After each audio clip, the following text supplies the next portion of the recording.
You ask Tiger to solve. This deals with linear equations with one unknown. The final result is h equals 31 over 66. Let's solve it step by step. Simplify the expression. Expand the parentheses.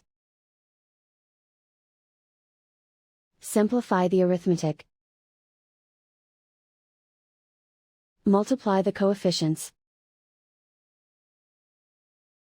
Group like terms. Simplify the arithmetic. Group all h terms on the left side of the equation. Add 70h to both sides. Group like terms. Simplify the arithmetic.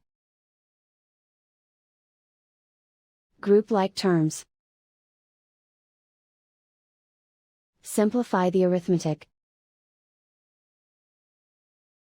Group all constants on the right side of the equation. Subtract 8 from both sides. Simplify the arithmetic.